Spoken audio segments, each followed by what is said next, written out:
I am Judy with Savoring Today, and we are in the kitchen making the viral feta and tomato bake, but we are changing things up so that everything can be done in one dish.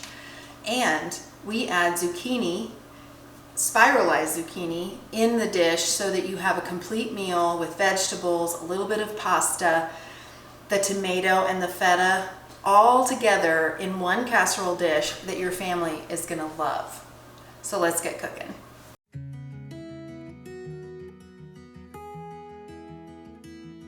The first thing we'll do to spiralize the zucchini is trim the end so you have a nice flat surface. That flat edge will allow it to seat up against the blade and up against the pushing device. The particular spiralizer that I use is the OXO. One of the features I really like is the suction cup that helps it secure the appliance to the countertop. Other than that, it's a very simple turn the wheel and spiralize the zucchini against the blade, and you have beautiful noodles.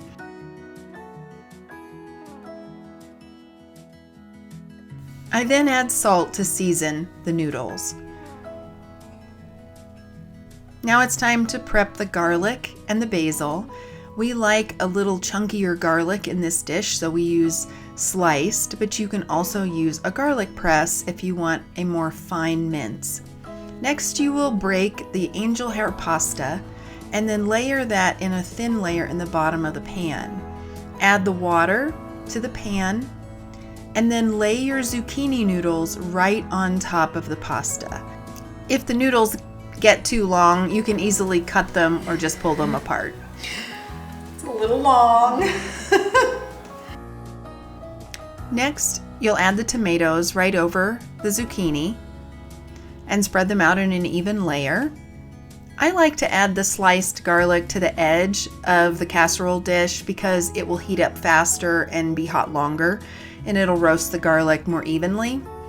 We then sprinkle the herbs over the top and then add the feta in nice big chunks that will melt into a creamy goodness. This is Kayla, my assistant, pretty excited about those behind the scenes shots. You'll finish it off with a sprinkle of parmesan. The very last thing you'll do is drizzle 2 to 3 tablespoons of extra virgin olive oil right over the top. And then it's ready for the oven. Here we let the oven do the bulk of the work. And in 30 minutes, you'll have a main dish vegetarian meal or a beautiful side dish. It's gorgeous. Now it's time for the final touch, and that is your fresh basil. Sprinkle that over the top and then simply stir it all together. I like to use a couple of forks to pop the tomatoes and get those juices all mixed in. And now you're ready to serve.